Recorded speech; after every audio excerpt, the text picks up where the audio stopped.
Assalamualaikum teman-teman. Di sini saya akan melakukan pembelajaran online bersama kalian semua.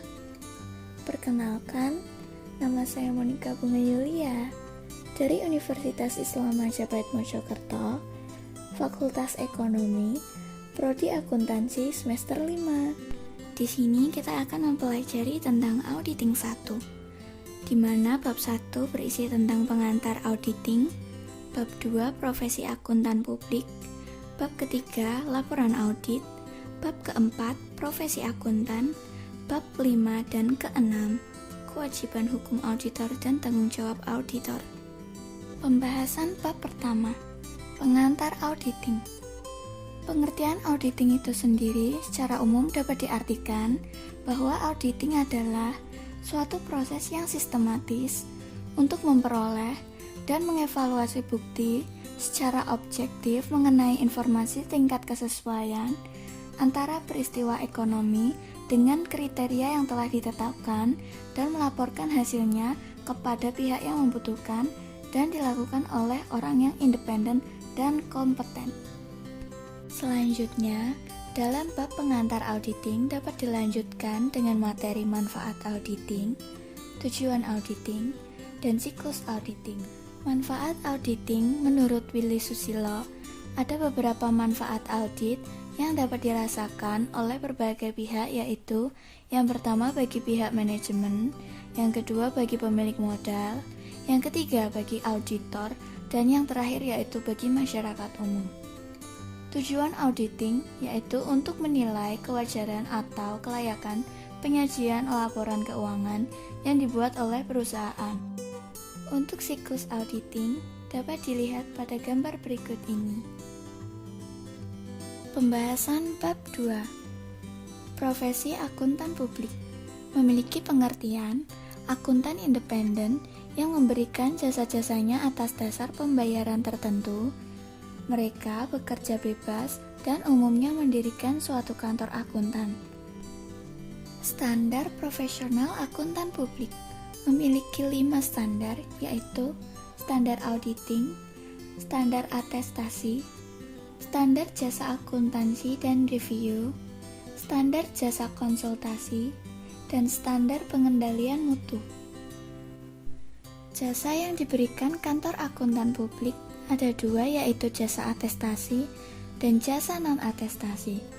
Jasa atestasi adalah jenis jasa penjamin yang dilakukan kantor akuntan publik dengan menerbitkan suatu laporan tertulis yang menyatakan kesimpulan tentang kendalan pernyataan tertulis yang dibuat oleh pihak lain.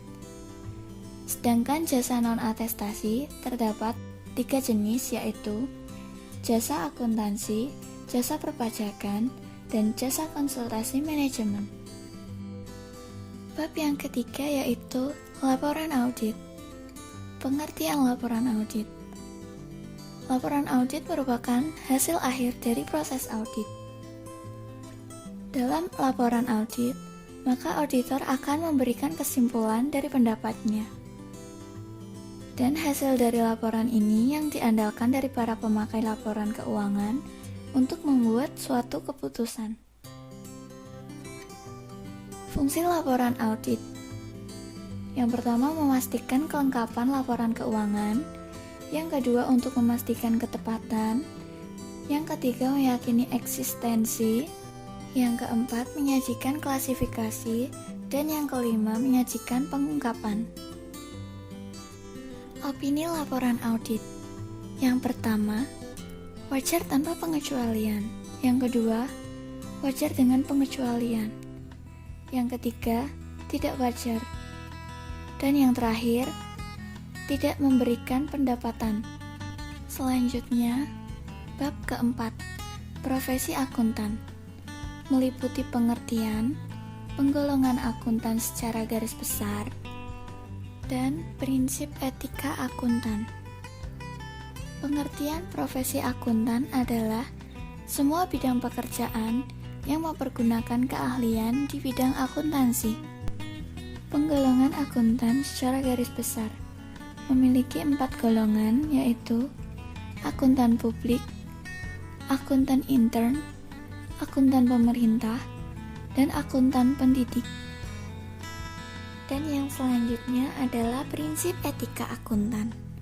Ada 8, yaitu tanggung jawab profesi, kepentingan publik, integritas, objektivitas, kompetensi dan kehati-hatian profesional, kerahasiaan, perilaku profesional, dan standar teknis. Bab terakhir yang akan kita bahas yaitu bab 5 dan 6, kewajiban hukum auditor dan tanggung jawab auditor.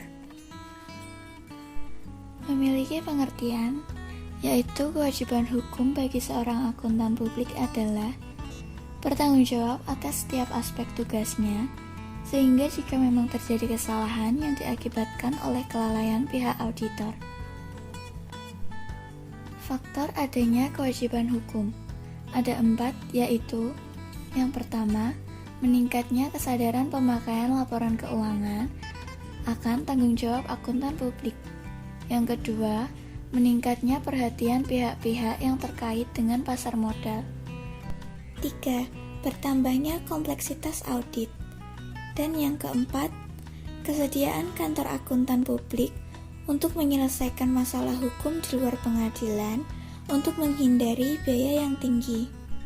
Tanggung jawab hukum bagi auditor.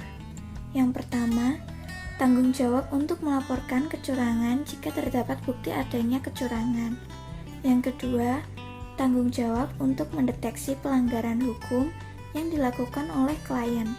Dan yang terakhir, mendeteksi dan melaporkan adanya salah potensi saji yang material alamnya merugikan publik.